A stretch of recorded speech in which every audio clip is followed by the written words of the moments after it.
Hi, everyone. Welcome to our panel. Thank you for coming this evening.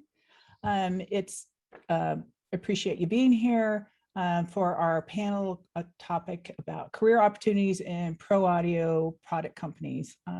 It should be a lot of fun. Our goal is to be as interactive as possible with all of you, so please feel free to use the chat. We'll also be answering Q&A, so we have please put your questions in the Q&A and we will get to them. I want to give you a little overview of what we're doing today. And while I do that, we're going to put up a poll so we can find out a little bit more about all of you. We're going to start with we're going to talk about a day in the life. So all the panel members will be talking about how they got to where they are right now. And none of them have had a very straight path. We'll follow that up with them talking about their individual companies and what their position is in the audio community and what their culture is at their company.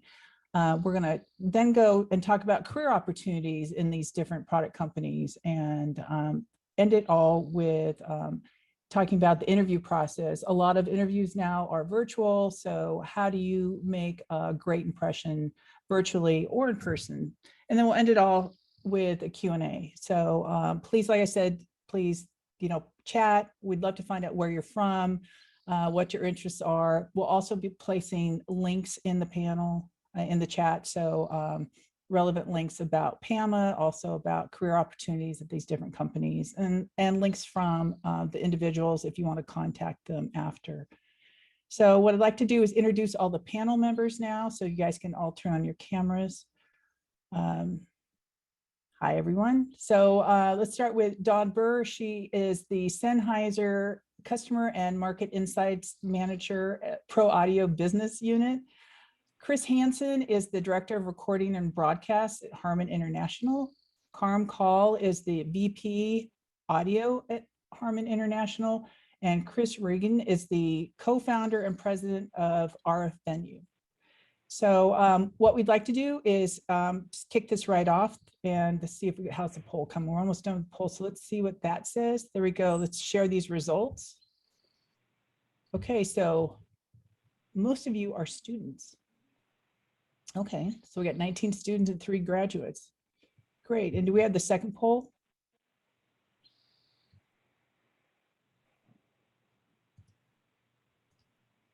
Okay, so if you guys could, there's some career opportunities in the industry. So if you guys could answer this really quickly and then we can get going. So Chris, while we're waiting for them to answer the second part of this poll, why don't you talk a little bit about PAMA and let everybody know what PAMA is doing and who you guys are. Sure. Hello, everyone. Thank you so much for joining us. We're all very excited to be here. My name is Chris Regan. I'm the president of PAMA, and I'll give you a quick overview of what PAMA is all about to get us started. So PAMA stands for the Professional Audio Manufacturers Alliance. The website is PAMAlliance, so .org. You can go check out some more information about us there. And what it is a industry association of some of the leading manufacturers of professional audio products. So unlike a AES or an NAB or some of those other associations, this is really focused on professional audio from the manufacturer's perspective. And our member companies include plenty of brands I'm sure you're familiar with. Other than RF Venue, of course, we have HARMAN, Sennheiser that are with us today. We also have QSC, Shure, Audio Technica, Audinate, some speaker companies, D&B, Audio Technic, and some others. And what we do is we set different agendas and have meetings both internally and also open to the public, where we work on issues that are important to us. And the overall goal and mission for PAMA is to really try to promote and advance the importance of high quality audio, which is something you all can identify with, I'm sure, in your experience in recording and production. And so supporting that mission, we are also very involved with education institutions and different opportunities to try to educate students who are maybe considering careers in professional audio to look into the manufacturer's side of the business. So that's some of the topics that we can get into today. Great, thanks, Chris. And then we can see from the second poll that most of the people are looking or interested in engineering, hardware and software, followed by product management. So there we go with that. So Chris, as long as you're talking, why don't you talk a little bit about how you got to where you are now? Sure. So I came into the pro audio industry from a little bit of a unique angle in that I came in as an entrepreneur. So I started RFNU about 11 years ago. And prior to that, I had worked with another team on a microphone company called Crowley and Tripp Microphones. It was sort of a high-end boutique ribbon microphone product line where we introduced some new transducer technology to ribbon microphones. That company was acquired by Shure in 2009. And then our team started to look into wireless audio. So I've always been, I have a music degree. I've always been interested in audio and music like all of you. But I also found a real, a real interest and fascination with entrepreneurship and with business, which, on its face might look kind of dry. But when you get into the details of developing products, working with customers, trying to understand what the needs are in a market and bringing things to life, it very much mirrors the creative process of making music and producing complicated projects, working with teams of people to bring things to life. So I really kind of drew that out of my sort of initial experience from sort of studying music, working in audio production, into entrepreneurship and business management. Okay, great. Karam, how about you? How'd you get into this whole business? I knew I wanted to get into this at 4 years old. So no, I think I'm like Chris. A lot of us came into this non-linearly. So, my music career began playing classical violin, and then I kind of graduated into singing. And when I first moved to the States, my whole band kind of came here too. And while I was at school or university, we had a studio and we were recording a lot of musicians in Boston. And so ultimately, I kind of found this love between music and audio from the production side of things. And during school, it was completely distinct and different from the audio community. So my degree is in pre-med and neuropsych, and I had to kind of make a decision where I wanted to go. And interestingly enough, for those of you that have been in Boston, at that time, our chemistry lab at BU was right above Guitar Center. So I spent a lot of time just going into the store and just kind of gear lusting, buying stuff for the studio. And one day I just kind of walked in and said, let me check out what it would be like to work in the audio industry. So 13 years later, I was like, oh, wow, I've been in this industry for a long time.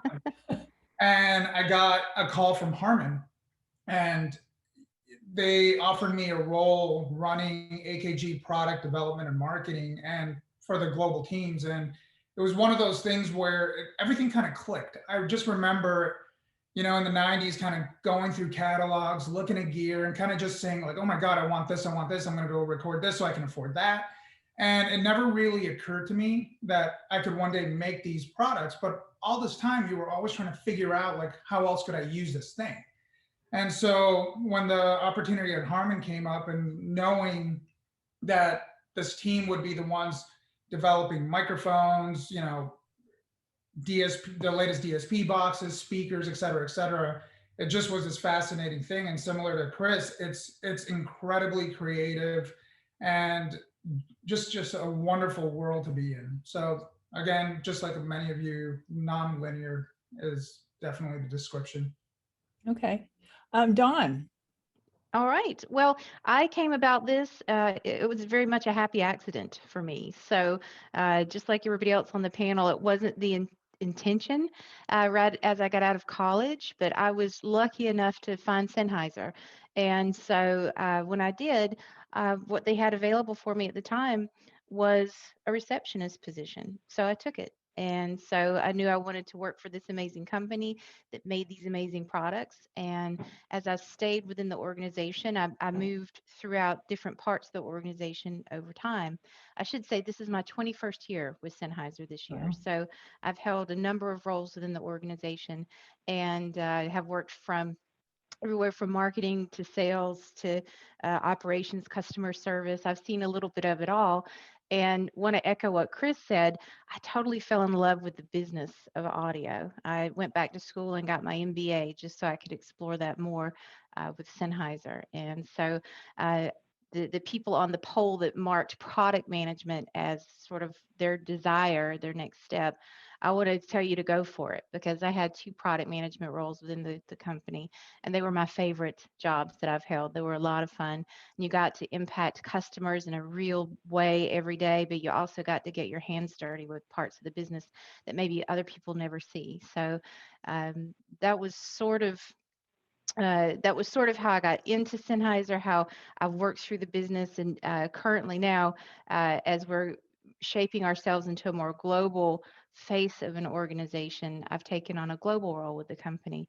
And so the company's always changing, we're transitioning, we're growing. So there's always opportunity there, and there always has been opportunity there for me.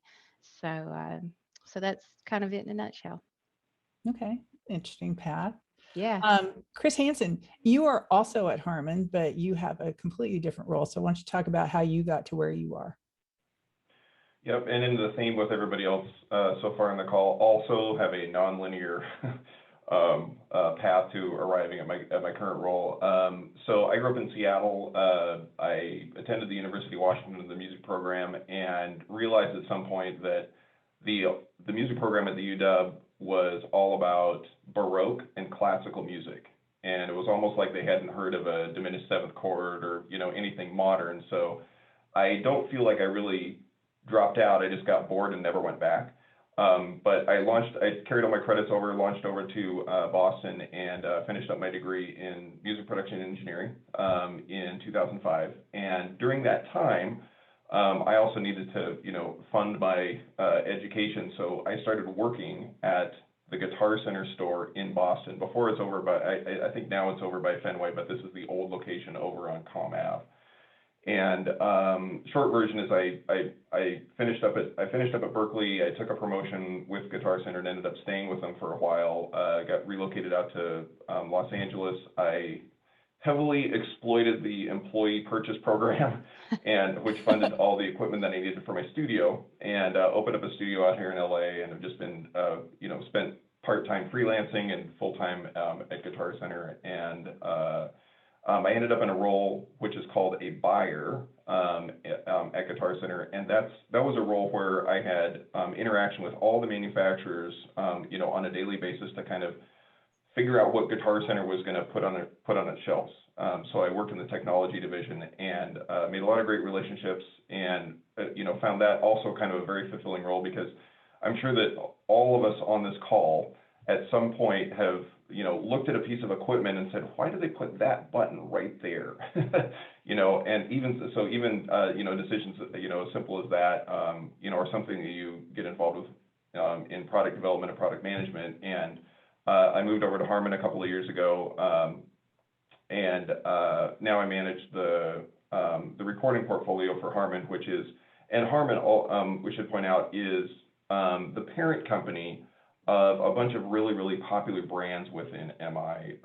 So we own and manage JBL, AKG, Soundcraft, Lexicon, and a bunch of other very popular brands. So on my side for hardware, I manage AKG studio microphones, I manage AKG professional headphones, and JBL studio monitors. And like I said, I think Chris pointed out, it's this kind of combination between your left brain, right brain thing, where you can still be creative, you can still bring some great ideas to the table, you can still kind of like work together and be collaborative with the engineering teams, and some of the other folks, the project team members, to just make stuff as good as you could possibly make it. So were any of you musicians, or are you musicians now, or was this, you were all more technical side? So a couple of you were. Oh, Chris, you too? So, okay. Yeah, I was just curious about that because I'm not musical at all, but I love this industry. So I was wondering what your background was there. So, well, let's talk a little bit about the business and the industry and talk about your individual companies. I'm most familiar with Sennheiser, and I know that Sennheiser has a really strong culture and position in the industry. So, Don, why don't we start with you and why don't you talk a little bit about that? Yeah, our culture is very familial. Technically, we call it an adhocracy and a clan, really. There's a lot of freedom to individualize and make decisions on your own, but there's also that push and that pull to include the team, be inclusive of the team, and encourage reaching outside of yourself to help make decisions. So we continue to transition, we continue to change.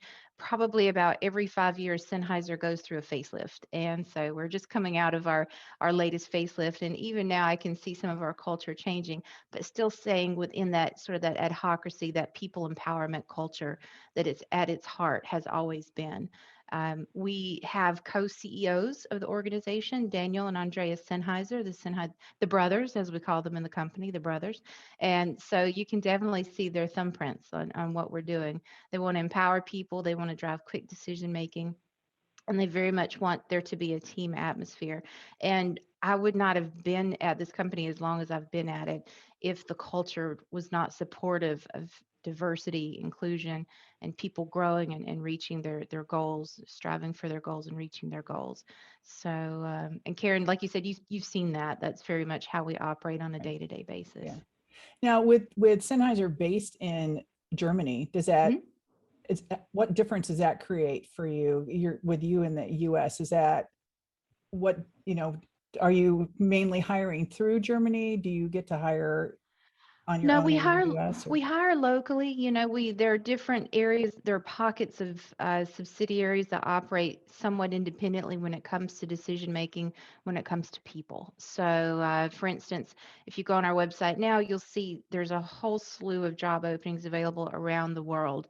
But if you decide you want to apply for a job in the United States, you'll be applying through our Old Lyme, Connecticut offices, and that's now same for North America, as we're merging some offices together. So you'll be applying through our Connecticut office. Okay. Chris and Karam, I don't know if you guys want to talk in tandem about HARMAN and its placement in the whole industry and also its culture, or if you want to, why don't you guys tackle that issue? Karam, you can't hear you.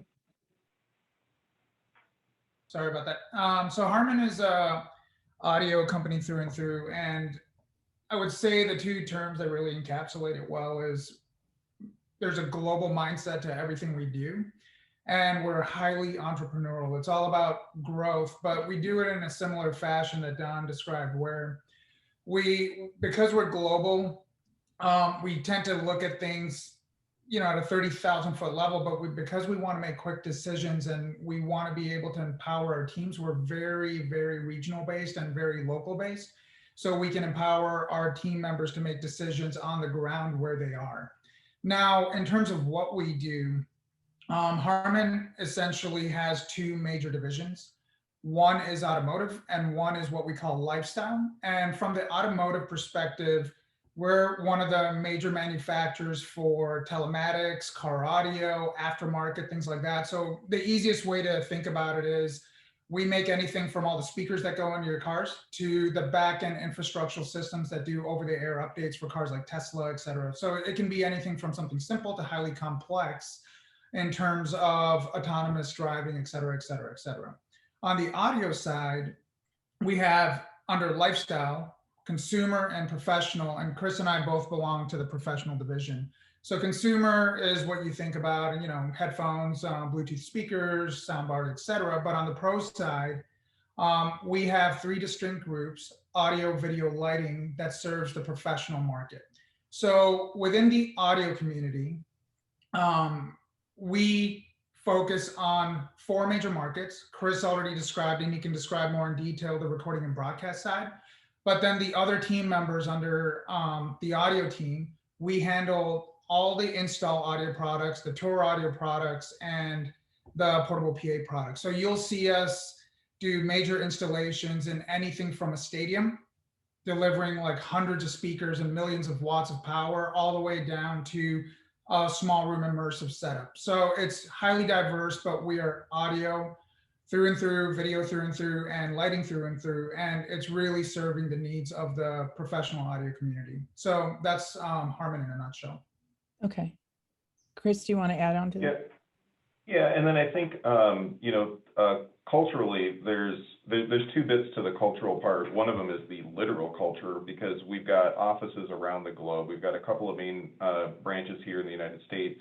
We've got engineering in China. We've got software in India. We've got, and you wrap it all around to Europe, and where a lot of our lighting competency is in Europe. So we're literally a global company. And I think, to speak for both Karam and I, because we kind of live this every day, sometimes you'll wind up with a WebEx with Europe in the morning, and then a call with Asia at night, which is their morning for the following morning. So culturally, we're literally a global company. And then the other thing, which is very interesting from just a people management type of situation, is what I found is the organization is relatively flat, right? Meaning this isn't a situation where if you have an initiative or you have an idea, you have to go up to your VP and then to the senior VP and then to the executive VP, and then all these decisions get made and then they come back down.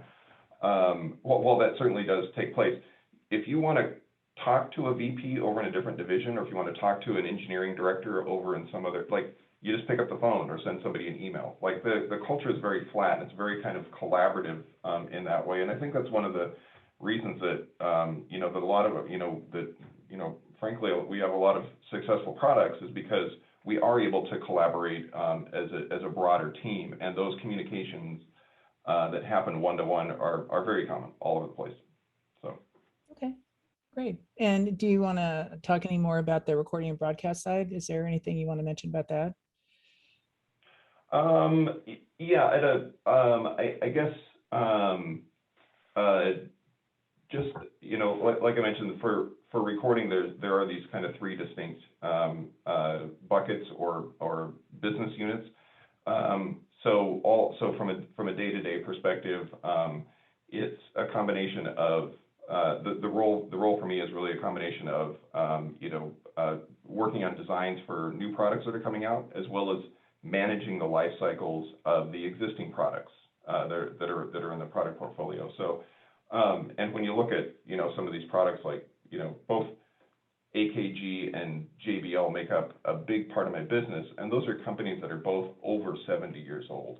They all have a rich history in good audio and pristine audio.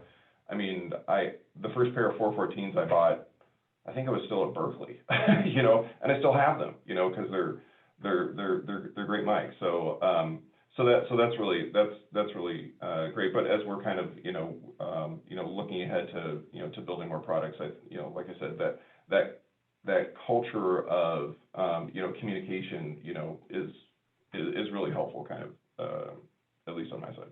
Great. Okay, Chris, you have your own company, so why don't you talk a little bit about your position in the industry and what the culture is for your company? Yeah. So unlike these other titans of industry we have here, RF Venue is a much smaller company. And there's some pluses and minuses to that, just like working in really big companies. But I really enjoy it a lot, because we have a relatively small team. We're growing a lot. So the starting from nothing and then getting on a pretty substantial year-over-year growth path is exciting, and sometimes frustrating trying to keep up with things with limited resources. So it really requires a lot of creative thinking, a lot of deliberation in terms of managing resources, and making absolutely sure that what you're working on is the right thing. Because there isn't a lot of room for error in a smaller company. But what's great is that, especially for a young person that's starting out, is you get exposed to whatever you want to get exposed to, because all hands on deck. So, I've done everything from packing the boxes to, answering the phone, to signing big customers, to working with manufacturing in our production team, to learning about all sorts of things I really never had any exposure to, like, different operations and aspects of the business like that, where as you grow, you sort of add on more and more specialist capabilities. And you learn from those people, and it becomes a really education and kind of experience rich environment. So I'd invite you to, if you're looking into the manufacturing side of pro audio, there's tons of really small brands that are out there that are looking for people with hands-on expertise that can do training for customers, those types of things. So our position in the market is kind of unique because we make accessory products that work to make wireless microphones and in-ear monitor systems work and sound their best. So most of what we do has some sort of proprietary or patented element to it. So we've designed a lot of new types of antennas and RF distribution equipment, spectrum analysis, those kinds of things, where in the current environment for wireless audio, where there's more and more devices competing for less and less available RF spectrum, there's a lot of challenges there, and so we solve a lot of those problems with our products. And one fun thing about it, and it's similar to what I get to do with PAMA, is we work closely with a number of manufacturer partners, other brands that are in the wireless business and in other categories, to see how we can better help them and their customers. So I get to talk to a lot of really smart people across the industry, and then try to create new opportunities and develop relationships, and then I get to do it all over again in PAMA. So it's really enjoyable. It's not without its ups and downs. In the world of startups, especially ones without massive investment vehicles behind them, the highs are really high and the lows are really low. But you get acclimated to that, and you learn a lot of important lessons that you can then take into any other kind of industry or company that might interest you as a next step. So companies like ours and other smaller brands have a lot of flexibility to them that might be attractive when you're really trying to get experience, which is kind of the main goal when you're starting out. Yeah. Okay. You were talking about PAMA and just the exposure. Is there a student option if students are interested in becoming part of PAMA and being exposed to these different companies? Yeah. So there's sort of two pathways there. The primary members of the organization are manufacturing companies, but we do have individual memberships that are available that are pretty inexpensive. But in general, the best sort of option for students to become more involved in PAMA is to attend our open meetings. They're free, and they're designed to have, we bring in guest speakers, both from manufacturing and also from live sound. We had ATK Audio Tech, which is one of the most accomplished live sound companies in the world, come in and tell us about what they do. We had a executive from Sweetwater come and give a really interesting talk about his experience in Sweetwater. You want to talk about a high growth company. And then, others that are kind of maybe more industry analyst and sort of market research focused, because that's obviously a core interest of the PAMA members. But it's a great way to learn more about the industry, understand who some of the people are that are involved. And so I'd highly recommend going to the PAMA website. And we have an events page where we've recorded all of those sessions and other panels like this that you can go check out, and then sign up for upcoming open meetings as well. Yeah, we put the link in the chat, so if you guys want to copy Great. it down, that would be great. So before we move on to career opportunities for graduating students, I wanted to find out, how has the pandemic affected your business? And is there, since we're going to start talking about career opportunities for students, how has it affected it? Are you guys, if it did in a negative way, are you guys rebounding now that things are getting better, at least in the US? Because I know that you guys are all global. So how has that impacted, and how has that careers for these guys coming in. Karam, why don't you start with that? Your mic's off. Delayed. So the pandemic definitely impacted us. Primarily, as I mentioned before, we are Tour Sound. We're an install-based company, so a lot of what we do requires live events, and particularly on a mass scale, meaning stadiums. You know, we underwrite the, you know, we do the Olympics, we do the Super Bowl, et cetera, et cetera. And so when the pandemic hit, it impacted us almost like in the same wave as it transpired through the globe, meaning we saw our Asia business get impacted, then it was Europe, then it was US.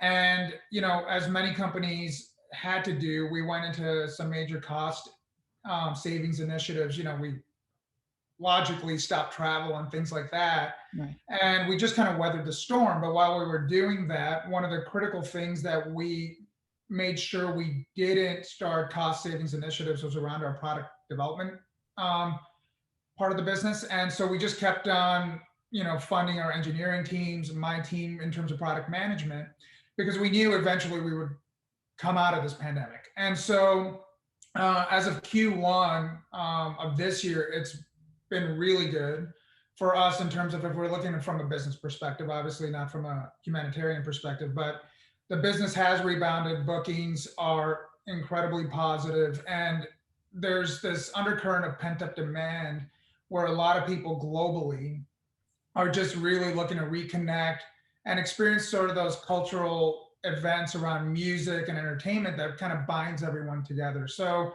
we're definitely seeing those positive aspects of the rebound, but at the same time, I think many of you have seen that there's a, you know, component issue globally. There's logistics issues globally when you see a, you know, a container ship stuck in the Suez Canal. So it's one of those things where we see the rebound, we see the positivity of it, but there's still some challenges in the near midterm ahead of us. But definitely, you know, it's one of those things where we see the light at the end of the tunnel. And as such, you know, we are hiring, you know, and we're hiring both on my team, we're hiring in engineering, and these are from a global perspective, whether it's in Richardson for electronics, Northridge for product management and acoustics. We are investing in the company. Okay, great. Dunn, how about Sennheiser? What kind of impact did it have for you guys? Yeah, I mean, so much of what Karam said echoes exactly our experience. You know, we watched this sort of rollout, and as it impacted the world, the different parts of the world, it impacted our business similarly. We have seen a rebound in the last 60 to 90 days. You know, we are also a live sound business, and our world is RF. And so when you take that away, then you have to pivot really fast and really hard to make up those differences. Right.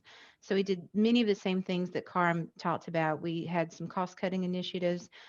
We refocused those investment dollars from potentially live sound products to other audio for video type products, MI transactional type products. So we were able to do that and be fairly nimble and flexible and get our company through this. We're not through it yet, but hopefully we're on the other side of it now. Now, how this impacts those folks on the phone with us today and how they may be able to be a part of the industry going forward in the future. One phenomenon that I'm hearing quite a bit, especially through another organization, soundgirls.org, a topic that's very popular there right now is the fact that we are losing a generation of engineers, live sound engineers, electrical engineers, mechanical engineers, everybody that has to build the product and use the product because of this pandemic. These are people that have to be employed to get to the next day. And this pandemic has disallowed the growth of that part of the business. So I think there's going to be a lot of openings in different parts of the world in the next 6 to 12 months because of this. Similar to HARMAN, we are hiring globally as well. So we're looking for engineers, we're looking for product managers, we're looking for people to manage our online presence in a lot of different ways. We're looking for business development managers. So there are openings out there now, and I would think that the floodgates may be open in the next 6 to 12 months. So there is opportunity. Okay. Chris Regan, as a US-based smaller company, what kind of effect did the pandemic have on you guys? or did it? Yeah. So, for us, we were, like I said, we're growing really quickly heading into 2020. Had a bunch of new sort of plans in place that we had to quickly pull back on because people in the field, there's no one to go visit, no one's at work. So we had to kind of put a lot of our plans that we worked really hard on the shelf and pull some of that back. But the wireless microphone category, if you kind of focus on that for a second, has such a broad application. It isn't just Taylor Swift and Beyonce. It's churches, theaters, and schools.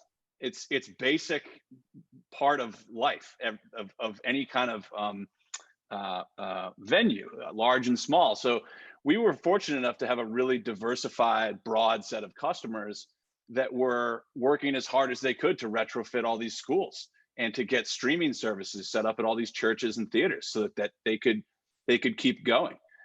So there was a lot of wireless involved in those projects. A lot of speaking more kind of from the PAMA side of things, the member companies, it was difficult to be in the large scale line array business, but it was almost impossible to keep USB microphones, different headset products.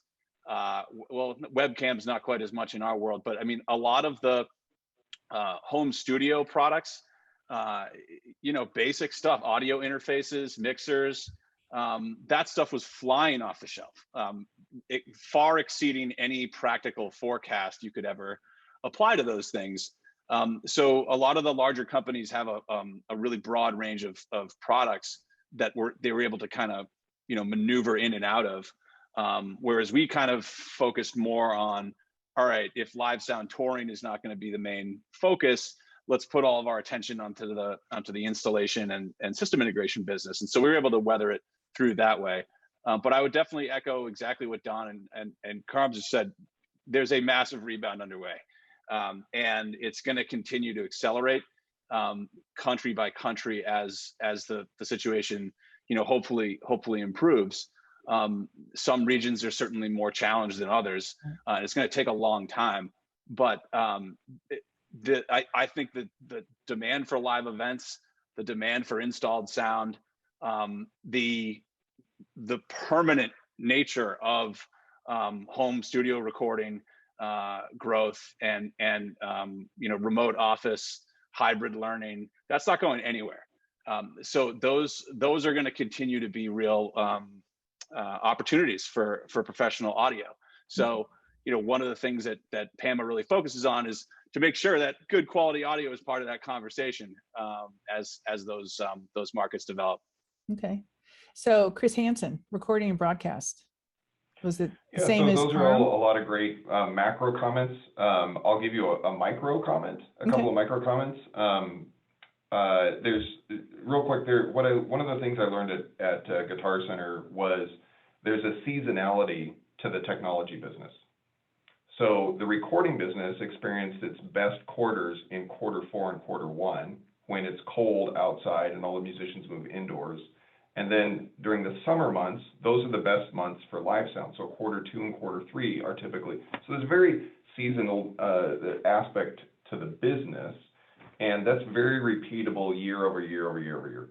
So on the day last year in 2020 when HARMAN, closed the Northridge office here in Los Angeles and sent everybody home to work from home, I made a comment to Karam. I said, well, you know what, there's just going to be a lot more people recording now because they can't go outside and play. And sure enough, that's exactly what happened. So for those 3 business units that I manage, for microphones, headphones, and studio monitors, there was a big change, a big behavioral shift in the market on 2 levels. One was with the musicians, because all the musicians that were going to go out and play during the summer canceled all their tours, canceled their shows, their gigs, canceled everything, and went indoors. So same thing, USB microphones. We even had one of our best years for 414s, believe it or not. That's a $1,100 microphone, but but that was one of our most popular SKUs during the pandemic. So there was just a big behavioral shift as a lot of those artists wanted to remain active, wanted to remain relevant, and began, being creative in different digital outlets. So there was a big behavior shift there. So we were up double digits and across the board. And then also there was another tangent to that where many of the working professionals who might not be musically oriented or creative in some way now found themselves at home, working from home and doing a lot of WebExes and Zooms and whatnot, and realized that their audio video system for their home corporate network didn't quite cut it anymore, and the microphone on their built-in Dell just wasn't really cutting through on the Zoom call. Right. So we had this other group of people that were but kind of you take both of those two behavioral shifts, and in 2020 that like I said, we're gangbusters on a lot of those recording products, and now as we kind of move forward into probably a more hybrid model, maybe in 2021 and 22, we're probably going to see just more increased growth in recording. Okay. So why don't we just switch right? We talked about it a little bit, but what about career opportunities for these graduating people, the students? What's in it for them, right? So they've heard your career paths, they've heard how great this industry is, but what is out there for them at your individual companies, whether it's jobs or internships? Do you guys have programs in place for internships? How do they go about finding out about that? And if not, what job opportunities are available now? Just whatever kind of information you can clue them in so they'll know what to look for if they want to pursue any of this. So Chris Hansen, why don't we go back to you? What do you have? Sure. So I noted that Stephanie's been loading up some job opening information in the chat window. So make sure and check out some of those links. Specifically, I've got an opening on my team right now for a product manager for microphones. So the job was announced on our career website about 10 days ago, and it'll still be up for another week or two. So I've got an opening on my team, and also in 2019 I had an intern here in Los Angeles, but obviously with 2020 with the pandemic that didn't really work out. But yeah, there's opportunities in recording, and Karam has more. Okay, Karam, why don't we go to you? Yeah, no, I think one of the good things, and going back to the poll, I think a lot of you are interested both in the engineering side of what we do and then on the product management. So a lot of our organization is just based on those two groups, right? Because ultimately product management owns the portfolio through and through, from coming up with the product all the way to when we discontinue products and the overall strategy for our business. And then on the engineering side, it's working with them because they're really figuring out how to make all of this happen from a technical perspective. So we have if you go to the HARMAN job site, we have electronics positions open up in Richardson, Texas, which is our electronics research center. Our acoustics research center is based in Northridge, California, or LA, for lack of a better description. And so that's where we do a lot of our acoustic development. So think about it in terms of loudspeakers are done in Northridge, California, or LA. Electronics, so that's amplifiers, DSP, or even if it's the electronics components that go into a powered loudspeaker, that happens in Richardson, which is a subset of Dallas. So a lot of engineering jobs that we're looking to fill. We have, I think on my team, we have 2 product management roles open, as Chris mentioned. One is for microphones, and then we have another one for what we call performance audio. These are high functioning loudspeakers that are akin to line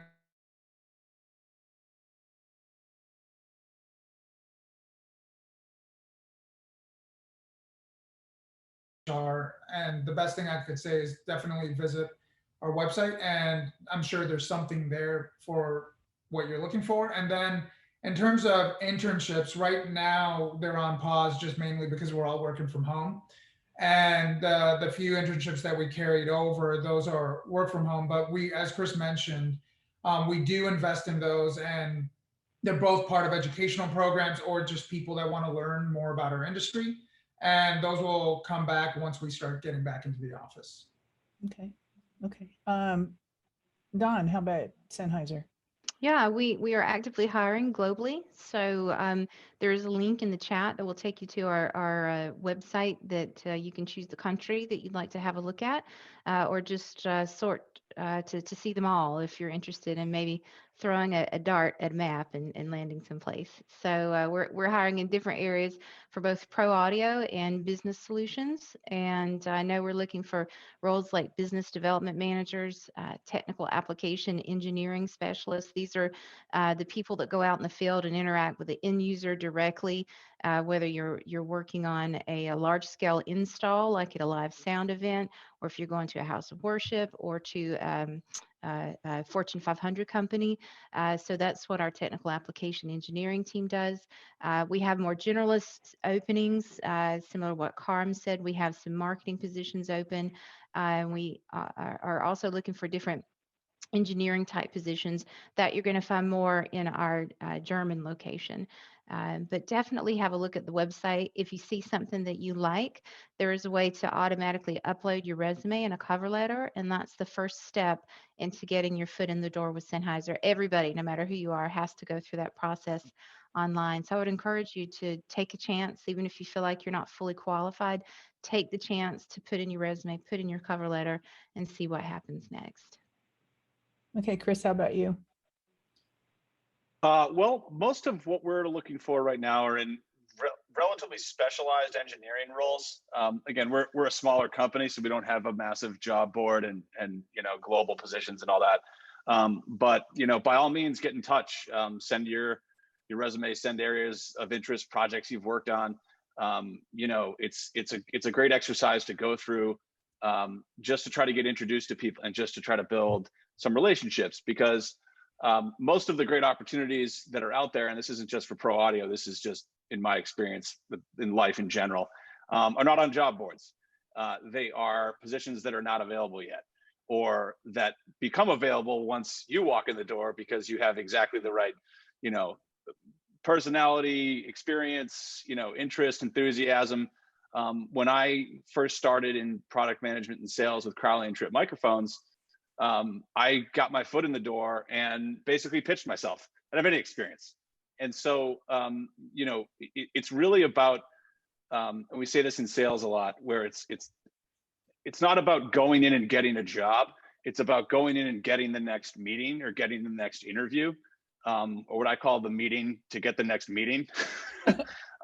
Because it isn't just this binary one-off event, right? You need to kind of develop the opportunity, network, work with the career people in your school. Obviously the connections back through Berklee are pretty vast. I would be working very closely with those folks because they're motivated to help you out, and they have connections everywhere. And ultimately, whether it's one of the companies represented here or another, you can probably find a connection through, maybe it's a couple degrees separated, but you can probably at least find someone that's willing to have a conversation with you or a cup of coffee with you or to help you out, because every single person that's 15, 20, 30 years ahead of you in the industry started out exactly where you are. And when they sit down and they're talking to you, that's what they're thinking about. Who can I introduce this person to? What is a place that this person might fit in well? Who do I know and who do they know? LinkedIn, of course, is a pretty popular platform in the industry. That's a good place to learn about who's out there. But I would really encourage you, aside from looking at open positions on boards, which is definitely a way to understand what's publicly there, think about how you can network and have conversations with people in the industry. Well, that kind of translates into our last topic, which is the whole interview process. Are any of you doing in-person interviews for positions now? No. Okay, so it is different if you can't go meet someone, right? And you have to do it virtually. So what do you recommend to the students who are going to go and have to interview virtually? How do they stand out? What experiences have you had with video interviews for jobs? So Karam, can you start with that? Yeah, sure. Even though you're doing an interview through video, I think one of the easiest ways to think about it is that you should just treat it as if it were an in-person interview. It needs to be personable.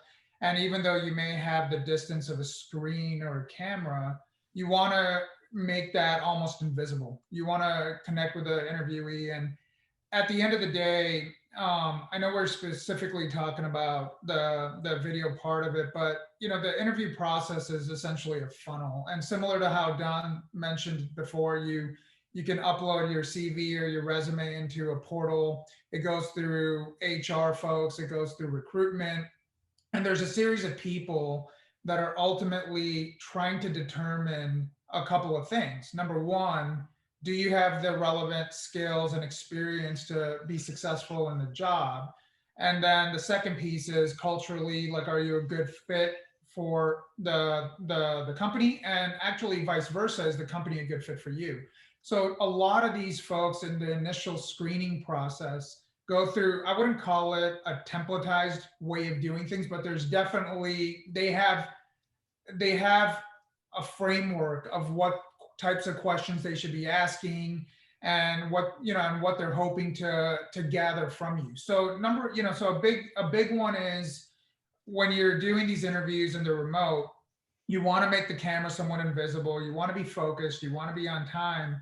But one of the things that are really critical for us is, it's not so much what do you do, or what the bullet points of what you've accomplished, but it's more like, what were the results, and what were the types of things that you engaged in, or what are the kind of things you accomplished, but what were the end results, and how did you overcome challenges, rather than just saying I'm responsible for X. So a lot of these things are contextual. That's what these folks are looking for. And then as you go through that interview process, unfortunately with us, because we are rather big, we tend to have multiple interviews for roles. So like for product management, what would most typically happen is you would interview with a recruiting manager, ultimately Chris Hansen, but then at the same time, we would say, okay, we want to, since you'll be working very close to engineering, let's have one of the engineering cohorts that Chris has you would interview with that person, and then ultimately you would interview with me. And so even though there are these stages, we're all looking for the same thing, which is, are you a good fit for us? Are we a good fit for you? And do we think you'll be successful in this role? Now, the last thing that I'll probably also mention is, a lot of people are shy about their experience, or they get somewhat concerned that they don't have a lot of experience. But specifically for Harman, we invest a lot in training. So you can come from a different background educationally, or or you may not have the business side of things, but we invest heavily on in-person training, because one thing that we do is we promote a lot from within. And then we also allow people to go from one division to another, because we're always looking for good talent. So I wouldn't devalue what it's a strength. And then also know that a lot of companies, and like us, we spend a significant amount of our budget on training, whether it's on the business side of things or even on the technical side of things. Okay, great.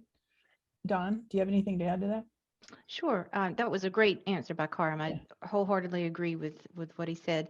I'd also like to add, just for us too, and it kind of goes back to the culture question we asked earlier and answered earlier, but Sennheiser will hire you if you don't have the right experience, because you have the right attitude. Because we know we can't train for attitude. It either is something that you have, or it's something that you don't have. So I would say, when you're going into these things, like Karam said, be professional, treat it like it's an in-person video, but be authentic. Be your authentic self. You're going to be nervous.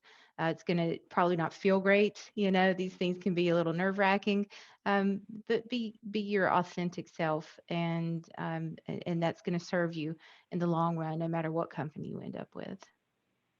Okay. Either Chris, do you have anything to add to this? I was just going to say that one thing that occurred to me while Karam was talking is, some of the job postings that you see for kind of entry level roles. I think someone on the Q&A had maybe asked this question. I don't know if I'm getting ahead of us, but the idea of an entry level position requiring experience. And to Don's point, don't let that throw you off or deter you. A lot of times the reason why that's done is if you put up a job post and you say absolutely no experience required, there will be tons of unqualified candidates coming into it. And so there's some different like filtering and things that go on, especially in really high profile companies like these, where they need to manage a process through hiring that's practical. So I would just, if you need a PhD to do like deep, work with algorithms or something, that's a different story. But for entry level positions, just go for it and try to get networked into the company that you're applying to. And so that was from Ricky Young. So he was trying to find out what the ideal candidates. So you want to know previous work experience or simply knowledge and training in audio. So you're saying just some experience and just go for it. Yeah, basically. So Ricky, did that answer your question? Let us know if it didn't. Chris Hansen, do you have anything to add to any of this? Yeah, I think probably also just these are just a couple of micro level comments about this, but I think what we've heard from 3 different companies that have 3 different hiring processes.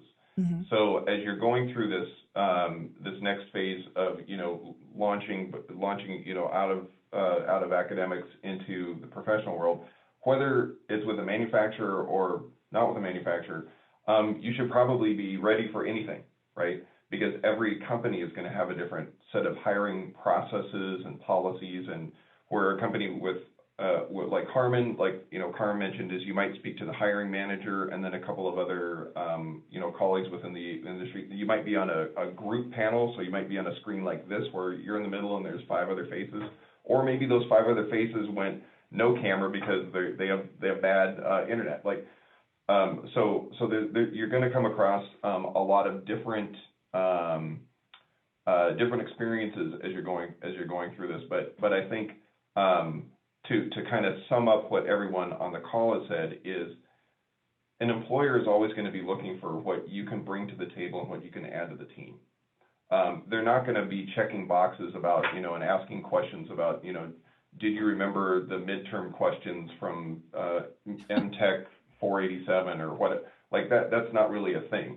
If you come to the table with a degree from Berklee, that's table stakes. Like the company probably already knows that you have, some experience with technology, and you can kind of, you bring that to the table automatically. And then from there, it's really about, how can you add to the team? How can you bring some value to the role? And how can you just make everybody more successful in the group? So. Okay, I've been doing a lot of webinars, panels, sorry about the dogs. And a big question for a lot of the students is, how do we network virtually? How do we get into these groups? Where do we go? Do you guys have any suggestions for how they can network now through their computers? How do they get involved? Well, if we take the PAMA meetings as an example, if you attended a PAMA meeting and there was someone from the industry who presented a topic or made a comment or asked a question that you thought was of interest, see if you can track that person down. Reach out to someone, from this group, or reach out to, PAMA directly to see if they can make you an introduction and maybe ask them a follow-up question or tell them what you're working on or what you're interested in. There's all kinds of opportunities to start conversations with people online and virtually in a professional sort of, context. You just have to take the initiative to do it, because it's not going to kind of come at you, without that effort. So, that's one way is to go to virtual events and see what things interest you and try to follow those up. Another might be, if there are product trainings or different events or interactions you have with a manufacturer, to try to go a little bit deeper, to make some connections or try to find some folks to network from a manufacturer there. if done correctly, that can be effective too. So I think just when you're interacting with content or with pro audio, industry people, think about ways that you can bring your voice to the conversation and then be proactive and reach out. Okay. It's also a good opportunity to get involved with professional organizations. Make sure you're reaching out to AES.org, or make sure you're reaching out to NAM or Infocom, Sound Girls. There's a number of ways that can happen within this industry. Yeah, no, I agree. I think there are often these organizations that are very local. So, and when you join them, not only do you get access to your local audio community, but then it branches out. And I think one other area that at least for me, so I may be biased, that tends to be really good is just user groups. There's so much really good audio conversations on a number of forums across our industry, whatever, they can be true forums or they can be tied to social media, but there's just a lot and it's not just waxing poetic or talking about product. It's also very real world solution based questions and answers and dialogues, anywhere from, hey, I have this line array system and I'm doing this. How do we solve for that? And the more active you get in the audio community, whether it's through trade organizations, training, for, as Chris said, with HARMAN, I think I lost count on the number of training events that we had during the pandemic, but there was so much rich dialogue happening there. So just being part of the audio community, anywhere from local, and then the bridge from local to regional to global is not as long as oftentimes we think it is. Okay. Chris Hansen, do you have anything to add? Yes, different version of the same story. Just be as active as you can online. There's a colleague, just as one example. There's a colleague that I used to work with a while back. He left his job, moved out of state, and he's in between gigs right now.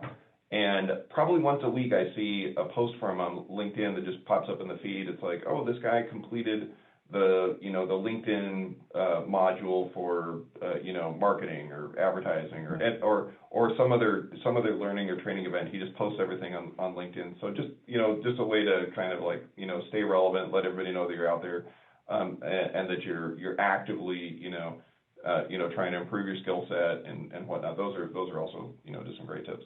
Okay, great. So we're kind of winding down with everything. We have one question that we'll pose to everybody. It's from Anonymous. Would love to learn opportunities for international students, especially when it comes to working in the US. Are you currently providing sponsorships for international applicants? Anybody want to take that one? I don't know if we're doing it. I don't know if we're doing it today. Just again, I think in principle we have in the past, but today it's somewhat challenging since our offices are closed. Chris, remind me, I believe your intern a couple of years ago was international, correct? Correct. Yep. Yeah. So we do that. And then secondarily, as Don mentioned, our main offices in Europe are in Denmark and in right outside of London. So oftentimes we can create paths that can get you to your final destination through a number of different, locations. So if you're interested, it's always more about timing. And I think, to reiterate, right now it's just difficult because our offices are closed, but I think we'll resume that once we reopen. Okay. Okay, anybody else? I would say we're in the exact same situation. Sennheiser's certainly done this in the past. Our most recent acquisition was from the UK. He came in to run one of our sales teams in the US.